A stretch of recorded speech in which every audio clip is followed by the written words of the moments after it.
And our speaker today is Thomas Walstrum, and I'm hoping I pronounced that correctly. He is a principal business economist in the Economic Research Department at the Federal Reserve Bank of Chicago. His responsibilities include the 7th District's contribution to the Beige Book, Chicago Fed survey of economic conditions, and briefings for the Chicago Fed president on the 7th District economic conditions. He is a contributing author to the bank's Chicago Fed Insights article series. Walstrom holds a BA in economics from Wheaton College, Illinois, and a PhD in economics for the University of Illinois at Chicago, with concentrations in labor and urban and regional economics. At this point, welcome, Thomas, and the floor is yours. All right. Well, I think everyone can hear me, hopefully. And thanks so much for inviting me. I think I was here a couple of years ago for a similar thing. So little bits happened since then that we'll go through. And one of the things I like to say, especially for a group this size, is that I'm more than happy to take questions as they come up. So I'm going to keep the chat window open here. You're also welcome to unmute and interrupt me. That's not going to hurt my feelings. And yeah, let's go ahead and ask questions as they come up so we can get through them.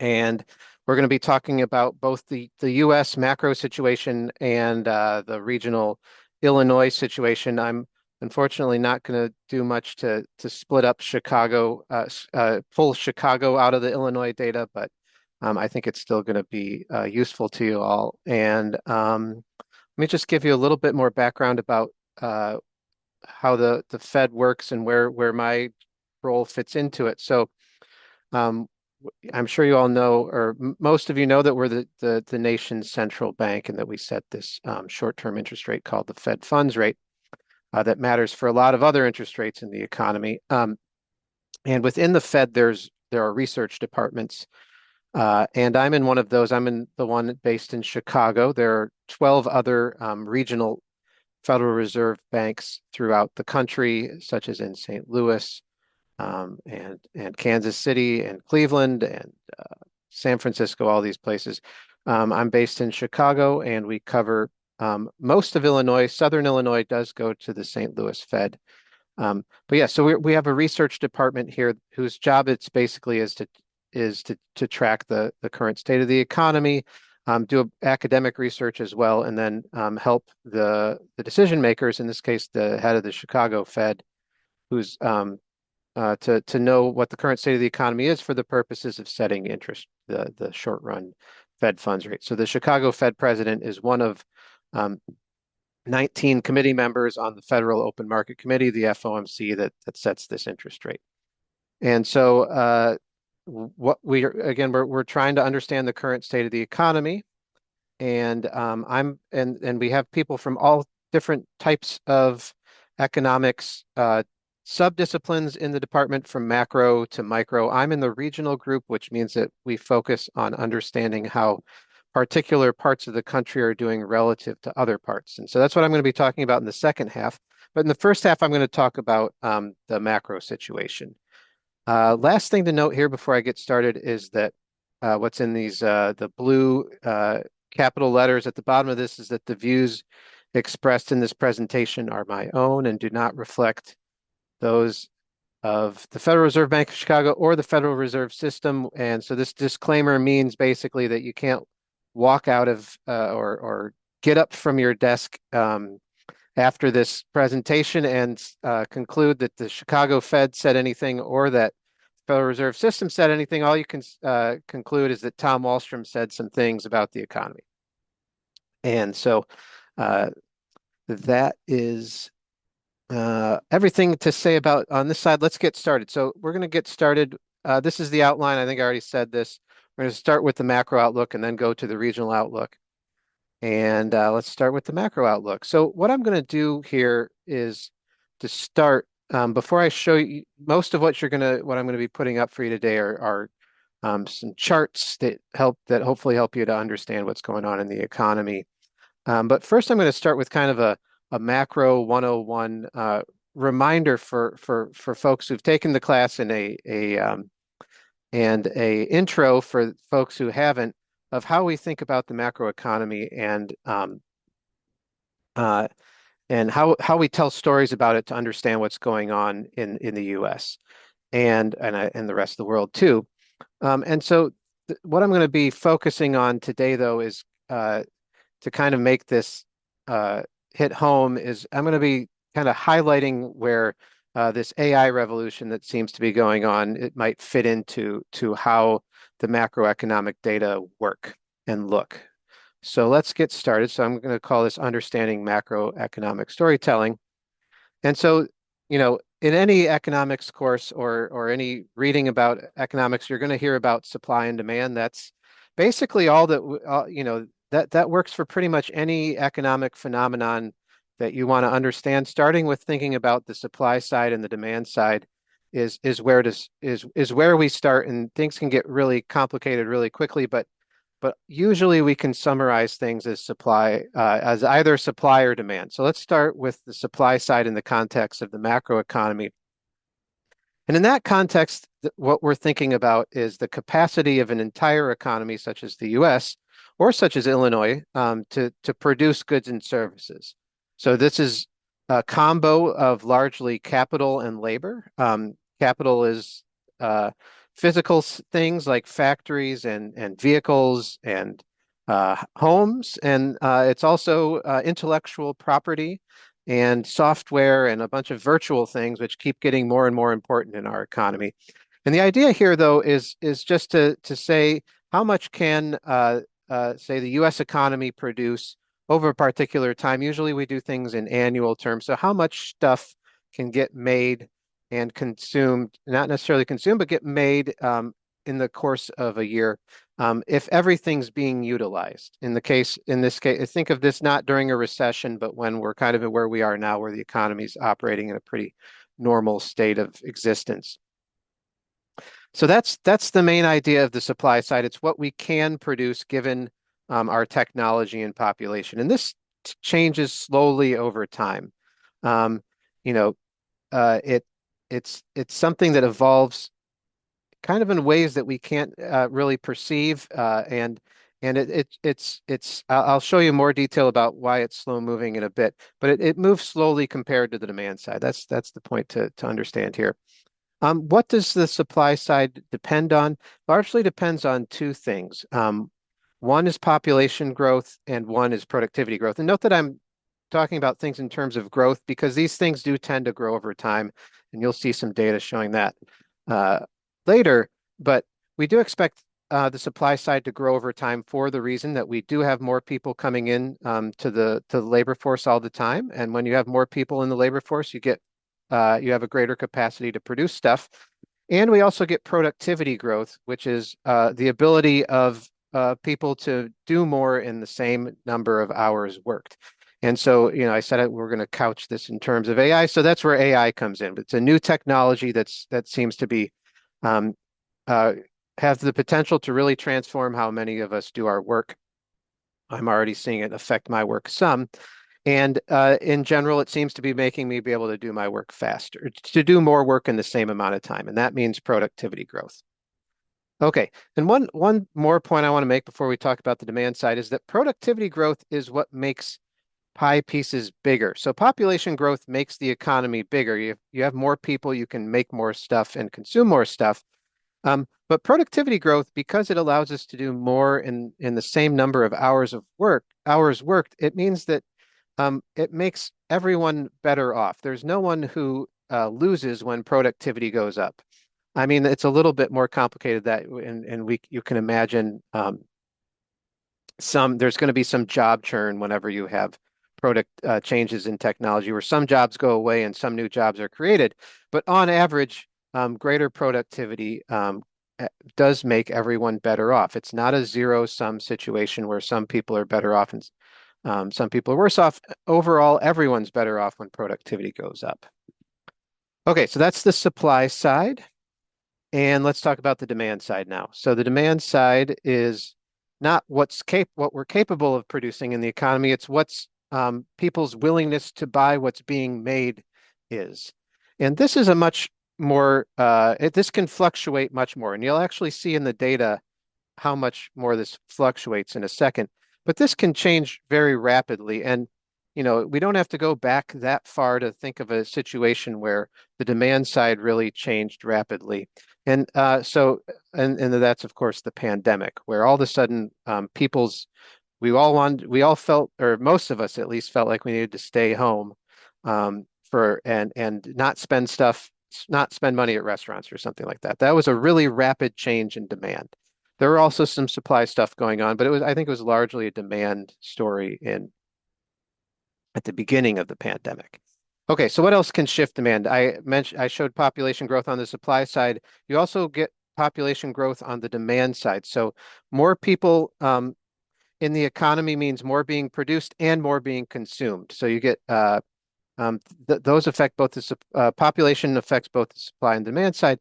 And that one does move a little bit slowly um, compared with these other things like pandemics, um, housing bubbles, dot-com bubbles. Go back, thankfully, further in our history where you have to find a war that really messed up the economy, but it definitely can happen, and it definitely happens in other parts of the world where wars really um, fundamentally change what's going on in the economy on the demand side first, and then it's often on the supply side as well. Other things that can shift demand are monetary and fiscal policy. So this is federal government policy, typically aimed at trying to stabilize things. So during recessions, this means the Fed lowering rates, and often Congress giving people tax cuts or tax refunds or stimulus checks. And the goal there is to try to get demand going again when you have a big drop in demand. The final thing that can shift demand that came up some last year, and I think it still matters some this year, though maybe not as much as policy uncertainty. So we had a lot of policy changes from the federal government in 2025. I'm thinking of tariffs and immigration in this case, but I think tariffs were the one that really seemed to cause a lot of uncertainty in the business community where to some extent their growth was actually pretty good last year, I'll show you, but it might have been better were there not some folks sitting and not being cautious about making investments in particular while they waited to see what was going to happen with tariff policy. So I think we saw some of that, and that can actually, in that case, it might have shifted put a damper on investment demand. Okay, so that's the supply side and the demand side. Hopefully that all made sense, or most of it did. And now let's look at the supply side only in terms of data. So what I've got up here is what's called real potential GDP growth. So we already talked about how GDP should be growing over time because of population and productivity growth. The other thing that's up here is other word that's up here is real. That means it's adjusted for inflation, and that's mattered in particular in the last couple of years as we had a bout of inflation. And then there's potential, and the potential means the supply side. So there's no really easy way to measure the supply side. It's something that you have to model and use statistics to pull out of use the data to estimate this thing. And this is an estimate from S&P Global. S&P Global is a company that does many things, including macro forecasting, and I'm going to be showing you a lot of their forecasts today. And the reason I like to use their forecasts, we at the Fed also do forecasting, of course, but we can't make as much public. And S&P, if you buy it, has a large number of variables you can look at, including the ones I'm going to show you today, and I can discuss those without with a little bit more freedom, even though they're not a Fed forecast. And so I see there's a question coming in. I'm going to answer that question in a second. Let me just explain this chart really quick. So what you're seeing here is growth in the supply side, growth in potential GDP over the last 20 years or so, and a forecast from S&P going forward. And first of all, you can see that S&P is forecasting it to slow, but I want to point out that again, I said growth in the supply side is largely driven by population and productivity. most of what's in here is that you're seeing movements in is because of population changes, or more specifically, labor force growth. So the number of people working or available to work. And so the fluctuations here are largely driven by labor force and not productivity. The other thing to point out related to AI is that where it's going to show up should be in this line. So Gen AI should be something that's increasing productivity. We have productivity growth happening all the time. Think of, say, over the last few years, maybe many of you have started using things like Slack or Teams or other types of technology that maybe are a little bit better than email, that make you be able to get a little bit more done in an hour than writing emails. Maybe sending Slack messages is slightly easier. That should raise productivity. So we have productivity growth going on all the time. I think the dream for that many folks have coming out of Gen AI is that this line starts to move, that the growth rate moves up, that maybe instead of 2% growth, as S&P thinks might happen over the next few years, it's 3%. S&P doesn't seem to have added anything into their forecast related to Gen AI, and I think that's because we haven't yet really seen in the data much evidence of productivity growth, although we have seen some pickup in productivity growth, I would say, um, in the last few years, and even in 2025, perhaps, but it's just kind of too soon to tell. Okay, so let me answer this question. Is there any historic precedent to expect prices to drop if tariffs are reduced? Okay, so I'll actually get to the price stuff. We're going to talk about inflation soon. I guess I would say you might be able to find some prices somewhere in the economy where if tariffs really dropped, that prices would go down. Now, one example that comes to mind is maybe you've seen some of the hype, and I guess it's real, about Chinese manufactured cars, electric cars, where they seem to be able to make really nice ones for not much money. Currently, we have a 100% tariff on Chinese cars, which basically means that they're not coming into the market at all. But you could imagine, so in a sense, the price there is very high, and you could imagine that the price of Chinese cars would actually come down and possibly start getting sold in the U.S. if that tariff came down. So that's what comes to mind. But overall, I think I guess the last thing I'll say is that if you look at the overall price growth in the economy, at inflation, tariffs seem to have sped it up a little bit, which means that if you got rid of them and put them back to their 2024 levels, that would probably mean slower inflation as opposed to negative inflation or deflation. So hopefully that answers the question, Karen. All right, so this is the supply side. Let's look at both the supply side and the demand side together, and that's GDP growth. Okay, so the blue line here is what's actually happening. This is the headline number that you hear about when it gets released every quarter, and that's the blue line. That's actual GDP growth. So that's taking into account both the supply and the demand side. And so you can see that one does definitely fluctuate more and can grow really quickly and grow really slowly. And that's largely what you would, if I went back to 2020, you'd see some really big gyrations in GDP growth. But you can see here actually, so let's now talk about the blue line a little bit more. And you can see that 2025 was a very interesting year for GDP growth, at least in this respect, because we had this really negative GDP growth. Not really negative. We had a negative GDP growth for the first quarter of 2025. That's that spike down you see in 2025. And then we've had two really actually quite strong quarters of growth in the second and third quarter of this year. And that's largely because of how tariff policies have affected the behavior of businesses. So in 2025, in the first quarter, a lot of folks understood that tariffs were coming and rushed to import stuff before the tariffs hit. And that actually is the way GDP is calculated, that pushes GDP down. And so there was this rush of imports in the first quarter of 2025. And then in the second quarter, the rush ended. And that because there was a big drop in imports, GDP went up. And so really what you want to do for, especially for the first, I just say across all three quarters, you kind of want to average and not really take seriously that GDP, um, that there was a big worry because GDP dropped in the first quarter of 2025. That clearly wasn't a recessionary situation. It was um, people, businesses working to adjust to tariffs. And so if you average across GDP for the last year, it's actually, still a pretty good number. Um, but really closer to potential or trend GDP growth um, than not, especially when then you average. And so a solid year it looks like for 2025, but not like a dramatically fast growth year or a slow growth year for that matter. So what is S&P forecasting to come?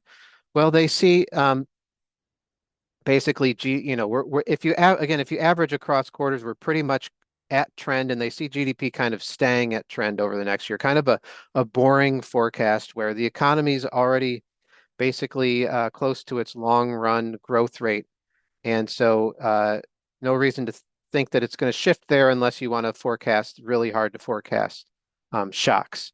And so usually what you're doing when you're forecasting is looking at how do we get back to trend. And since we're already kind of at trend, there's really not much forecasting to do. So S&P has growth very close to trend over the next year, that red dashed line, and then they have growth being a little bit below trend in 2027, but not really by much. And then, as I said before, they do have trend kind of coming down closer. Maybe it was above 2% in the last few years, coming down to slightly below 2% trend growth by in 2028. So kind of a boring forecast, which is good. I think in general, boring forecasts.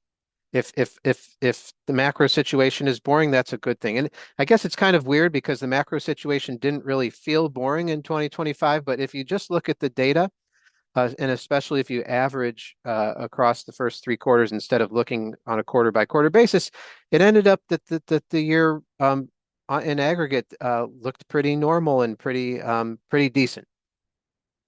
Okay, so let's talk about the next major indicator on the macro side, and that's unemployment. Here's another boring forecast. I think this one's even more boring looking because the what's happened is also kind of more boring. Um, what I've got up here is blue is the actual unemployment rate, and red is the natural rate, which is the potential GDP and analogous concept for unemployment, where basically the idea here is that if unemployment is below the natural rate, the economy is running hot.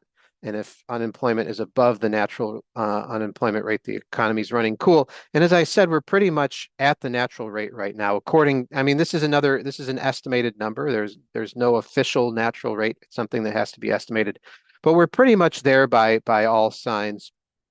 And S&P sees the unemployment rate going up a little bit over the next year. And I think that's because if you look here actually in 2027, growth is a little bit below trend.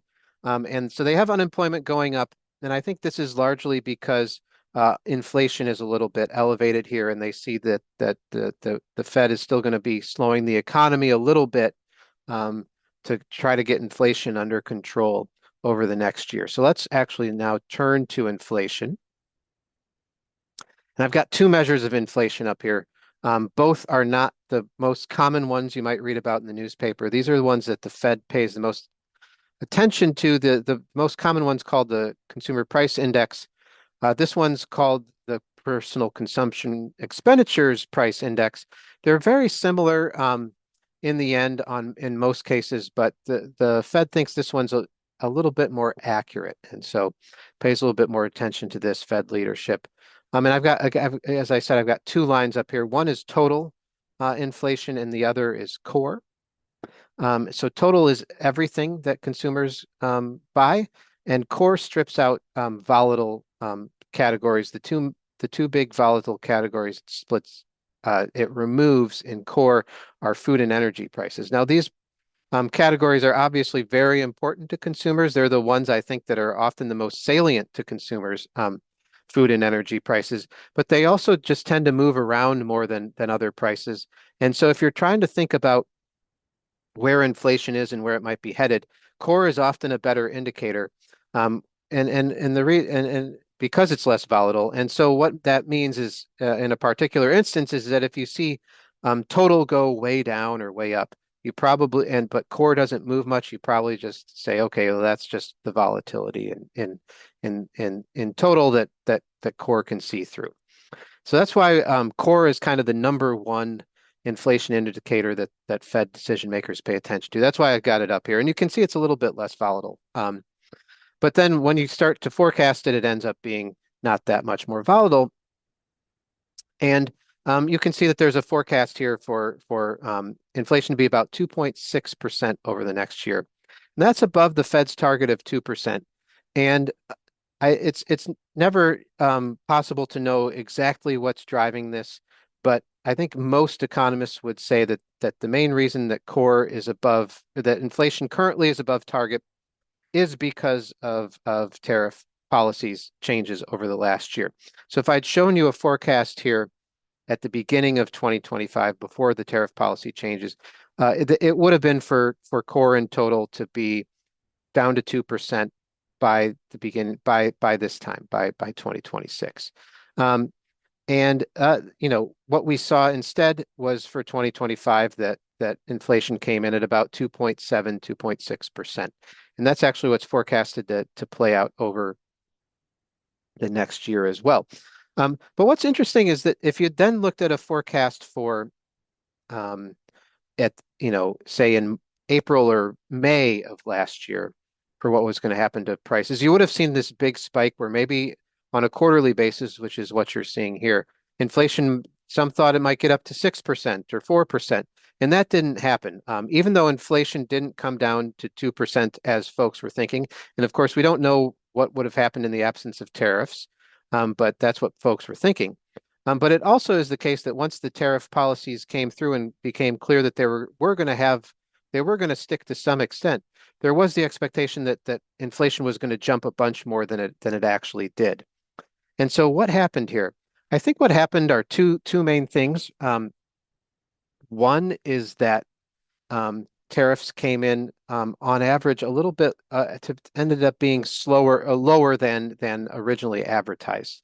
So if you look at what the tariff rate is now, the effective tariff rate, it's called, where you're taking the average tariff rate across everything that's being imported and then weighting by how much um, how important a given category is to the imports.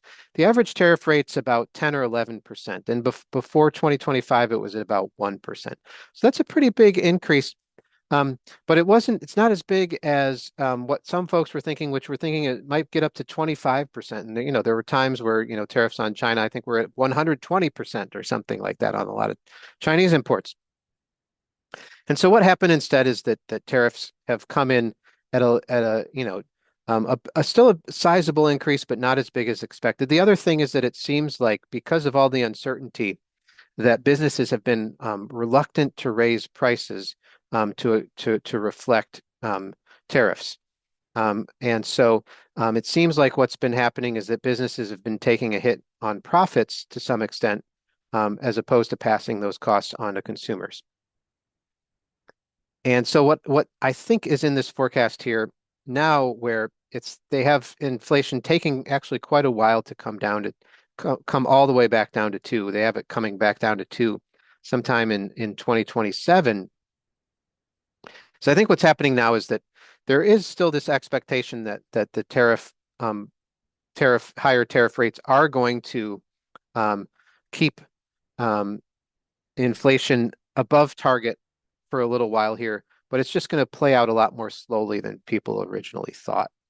And then, and keep and therefore keep inflation above target, yeah, for a couple of years. Okay, next question that came in is one that I truly don't know the answer to. So the question is, but I can say something. So the question is the appointment of a new Fed chair in May factored into the forecast inflation rate?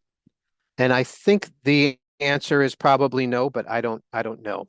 I think it's and I guess I'd say there's where I can't really speak much about the new Fed chair. We know who's been nominated. We don't know whether he's going to get through the Senate or when he'll get through the Senate. But it's also the case that it's basically too soon to know whether there's going to be any change in Fed policy when we get a new chair.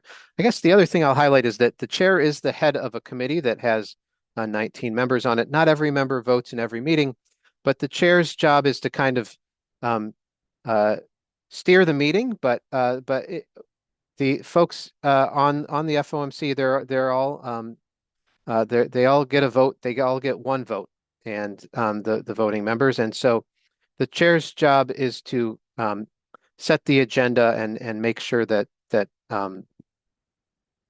and guide the meeting. But there's still it's a committee, and so that's the other thing where it's hard to know how much even the Fed change in Fed chair is going to affect um, interest rate policy. So it's a wait and see situation for sure there. Um, Let's see here. Next question, again from Karen. Thanks for the question. Are there specific components of the economy that are not likely to achieve 2% inflation, for example, healthcare costs? So I'm not going to show you this, but that does bring up the fact that different categories of goods and services have different inflation rates.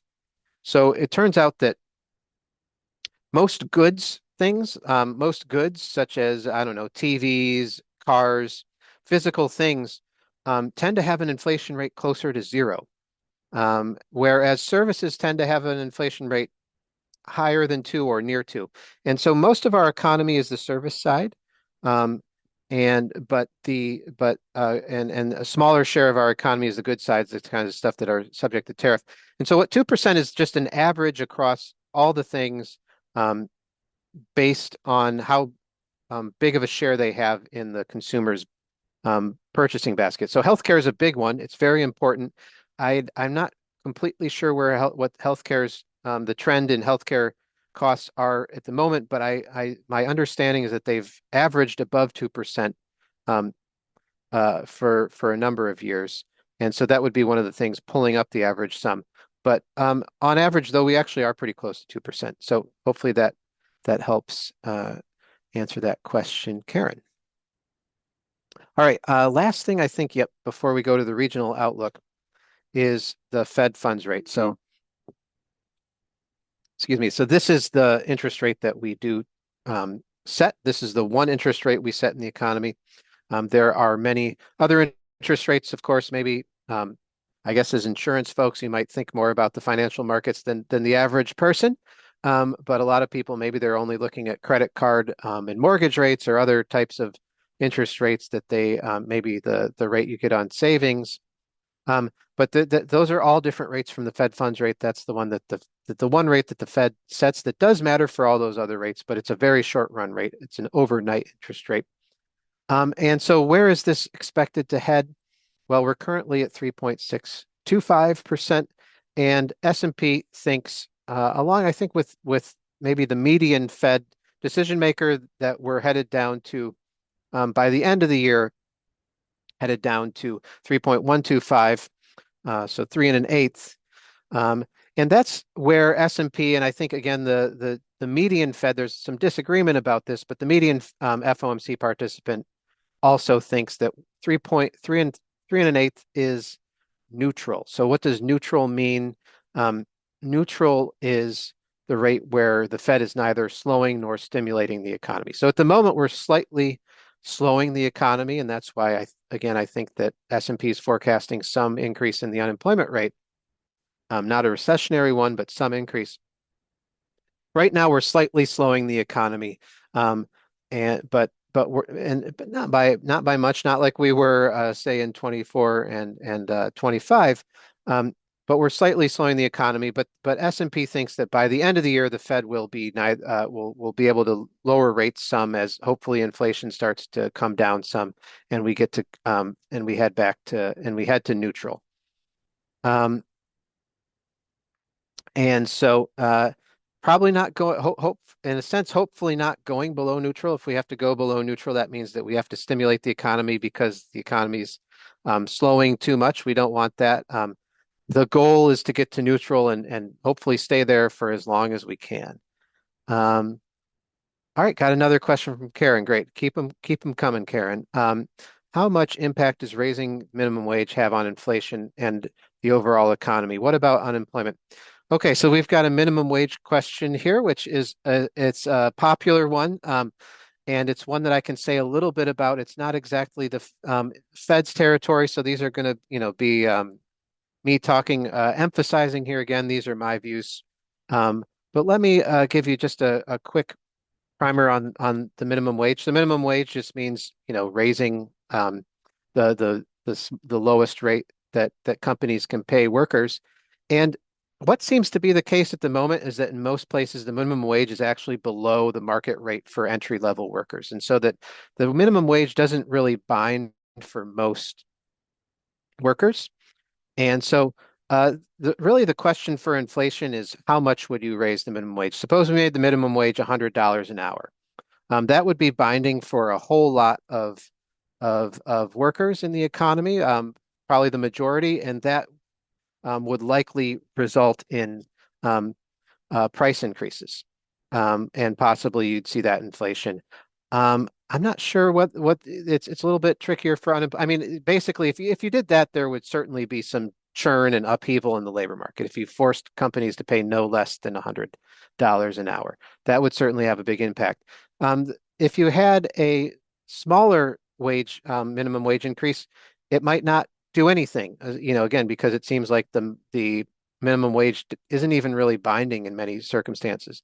Last thing I'll say, so somewhere between, so it really depends again on the size of the increase. Last thing I'll say is that there's a study I saw a few years ago that I think is helpful for understanding the minimum wage debate, and it looked at the types of it looked at the restaurant industry where the minimum wage is actually can be binding in certain places. And they went and looked at what happened after minimum wage increases. And I think this was just an example, and it's not necessarily would be true in all cases at all times. But when they found that a binding increase in the minimum wage led to not actually a decrease in employment, it led to a change in what restaurants were operating. So they found that mom and pop type restaurants that tend to have lower prices and pay less and operate with smaller margins, that some of those went out of business, and the chain restaurants tended to hire the folks that lost their jobs after the smaller mom and pop places went out of business. And then those places were able to pay the higher minimum wage and then ended up kind of passing along the higher prices to customers. And so that, again, if you extended that to a much larger, restaurants are an important but not huge part of the economy. If you made that minimum wage binding at for a much larger share of the population, you might actually see it show up in macro data. But I think in most of the times it doesn't.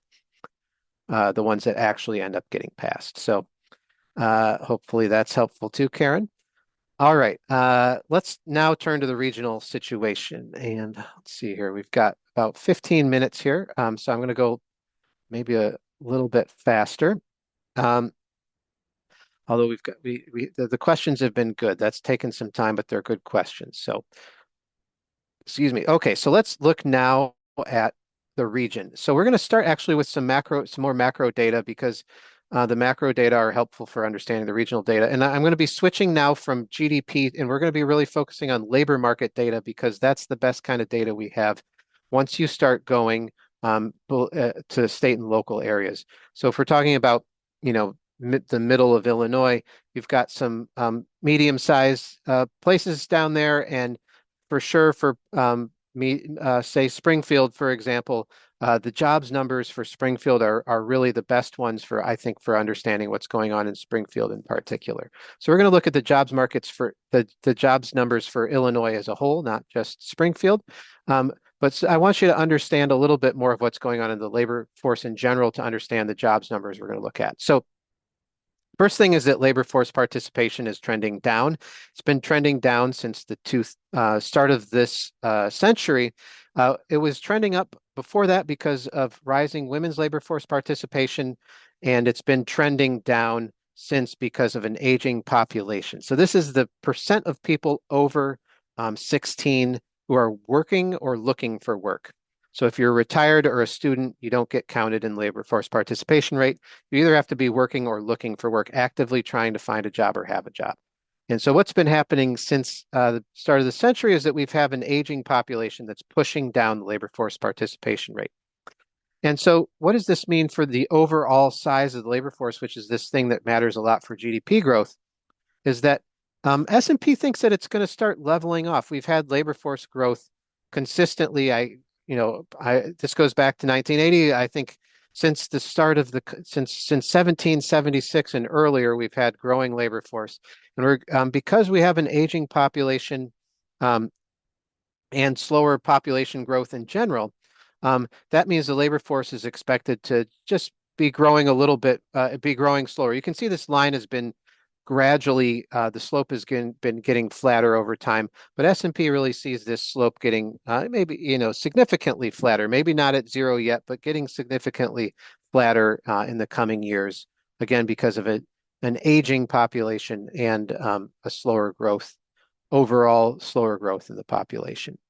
And so what this means is if we're looking at employment data, which is what we are going to be looking at for Illinois soon, is the baseline is for a slowdown in employment growth simply because the U.S. employment growth is expected to slow. So that's what I'm showing you here. We actually got a number on this morning. The January numbers this morning on non-farm payroll employment.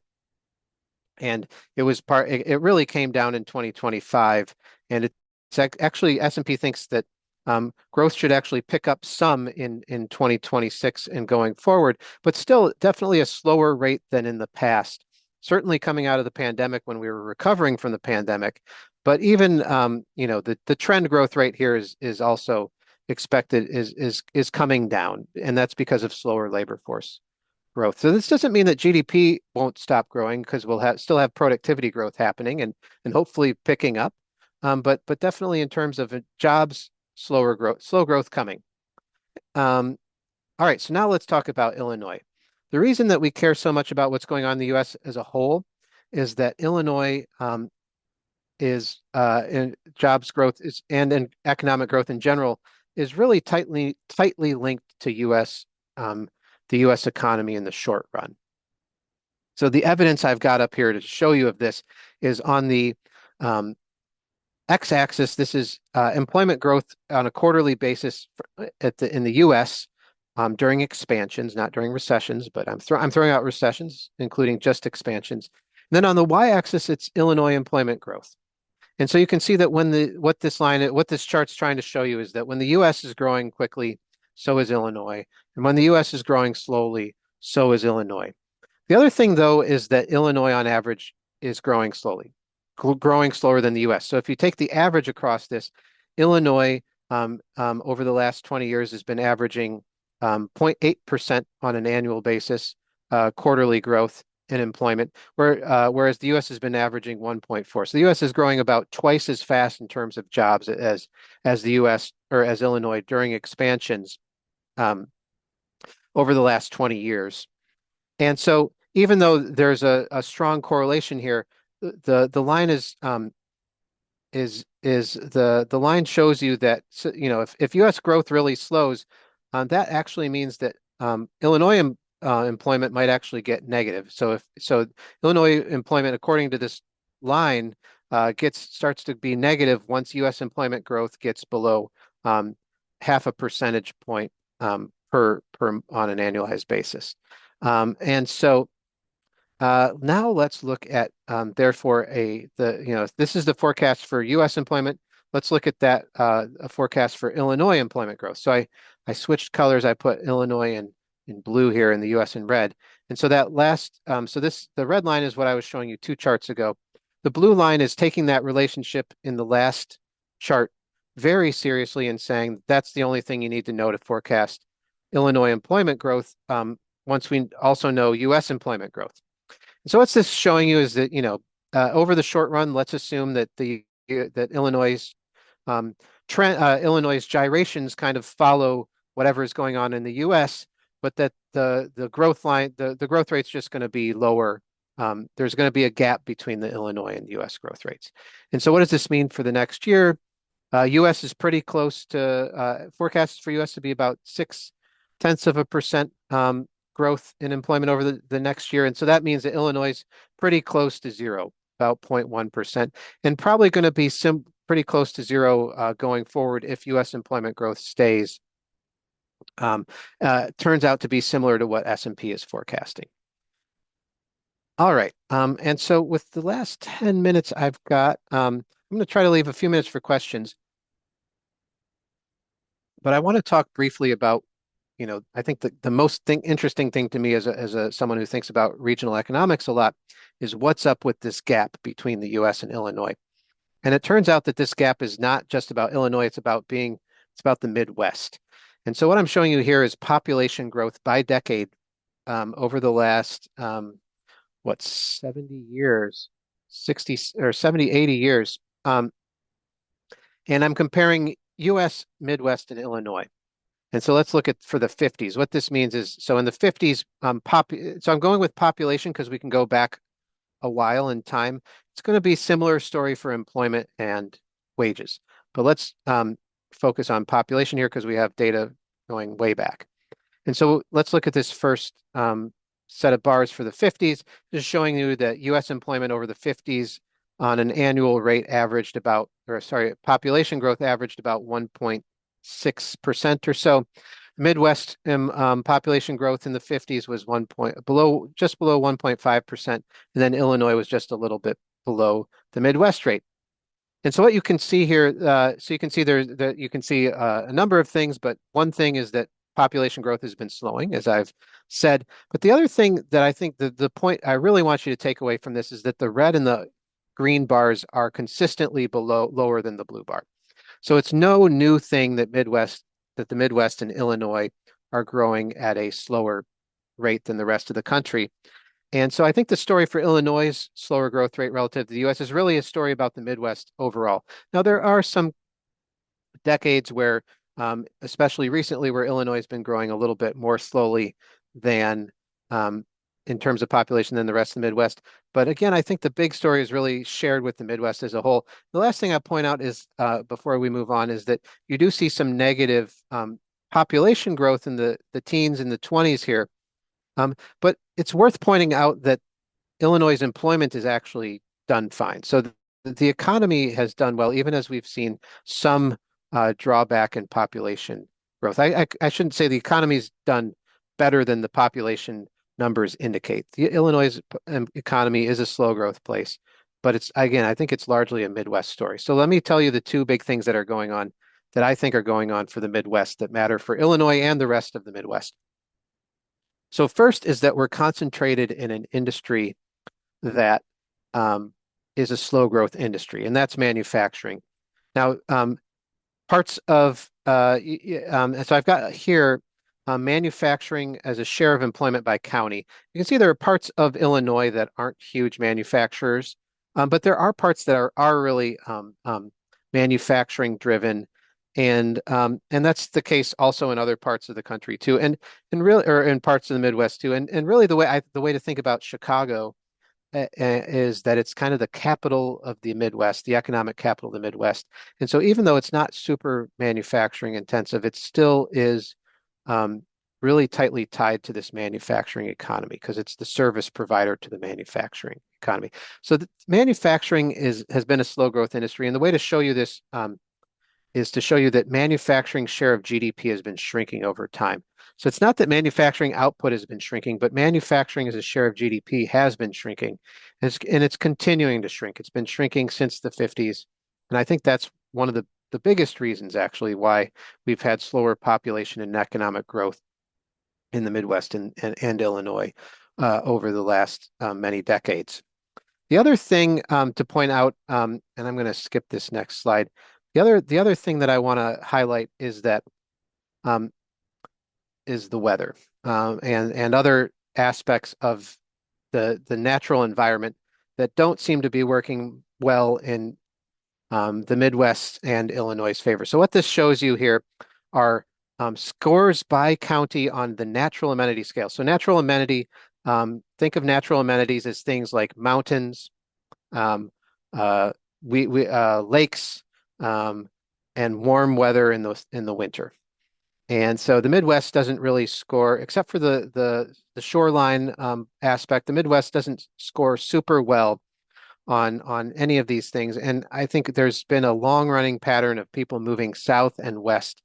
And the evidence is really pretty, I think, compelling to me that people are, as we've gotten richer over the last many decades, people are willing to pay more to live in places with um, with natural amenities that are high value, like again, comfortable temperatures and mountains and water. And so I think that's another thing that's definitely that's holding back population growth in the Midwest relative to other places. Okay, so I think that's all I've got. I'm going to answer Craig's question here, and then we'll wrap up. What was that nominal output for GDP or percent? So I gather you're asking about manufacturing. So this is nominal output. Yeah, so this is we're not adjusting for inflation. If you adjust for inflation, it's kind of I think a weird. I don't think adjusting for differences in price inflation over time in this aspect are the right way to think about it. Um, and so it is nominal. It's just the way to think about it, and I can show this for the consumer side as well. The way to think about it, I think the main story here is that we've gotten richer because of technological progress and productivity growth. And as we've gotten richer, we spend less on things and more on services. And so um, the big sector that's taken up a much bigger share of GDP away from there are other sectors too, but away from manufacturing is healthcare. That's the biggest one. So we've gotten richer and we're spending more on healthcare. And I'd like to think we actually are healthier. Sometimes it might not feel like it, but I think we actually do have way better healthcare than we did in the 50s. And it's um, money well spent, I'd say. Okay, so let me summarize, and then we'll. I'm just going to go through all. I will uh, go one by one. So let me summarize. Macro outlook pretty good. Everything near trend. I don't think there's much more to say about that. The Illinois economy is doing fine too. It's close to trend, just like the U.S., but trend is slower. And so, and with the slowing population growth, we're actually looking at um, the forecast is basically for the Illinois' economy to grow, but really entirely from productivity growth at this point. And then the last thing I want to do is talk to you a little bit about more about our work at the Fed and how you can actually contribute to it. So um, today I came and shared a bunch of ideas and hopefully useful knowledge to you about the economy. But it turns out that we actually benefit from hearing from people who are active in the economy for understanding it. So we run a survey, a monthly survey called the Chicago Fed Survey of Economic Conditions. And it's a chance for people who are operating in our region, including people who are operating who are in Illinois, to tell us what they're seeing. And so we gather, it's a 10-minute survey. And if you have information on your organization's for key performance indicators like sales, employment, and costs, and if you can give us a monthly update on where those things are going, that actually helps us understand the economy better and make better decisions. And so you can follow this QR code to give me your information and share your information with us on a monthly basis. It really does help. We find that the information that's shared actually does track the data I just showed you pretty well, but we get the data with more nuance and faster if from the people who fill out the survey.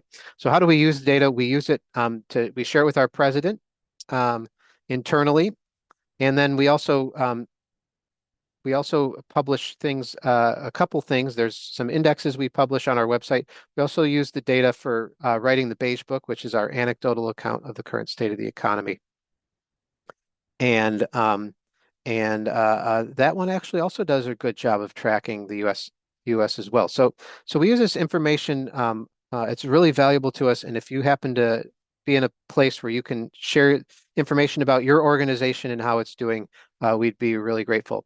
Um, we do keep the results confidential. So we make aggregate results are made public, but individual results are confidential.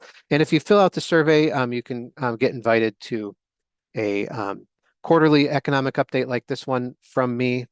And you also get to see how your answers compare with other people in the survey. Okay, so with that, let me take Karen's last. It looks like we got two more questions from Karen, which again, great, Karen. You get a star for most best questions or most questions and good ones. Um, so let's see here. If AI and robotics reduce employment in manufacturing, should we expect Illinois to suffer even slower growth? Now, I think that's actually a big part of what's been happening over the last many decades related to manufacturing is, AI is kind of the latest thing to come along, but we've been automating um, um, industrial production for century. And so AI might, there's a chance AI might speed up the automation of manufacturing some faster than the other stuff that's already been happening. But I'm not sure, and I'm not sure it's going to necessarily, it might actually end up speeding up the service sector more than manufacturing. It's going to be really interesting to see how that plays out. But it certainly seems like something that's more general than something that's going to just impact manufacturing. Um, so let's look at this other question. How much impact could it have if we were to attract more migrants? So I think the way that attracting migrants works is that you have a strong economy and that attracts people, or you have nice weather and lots of fun things to do outside. Not that it's it sounds like I'm poop. I enjoy going outside in the winter actually and skiing.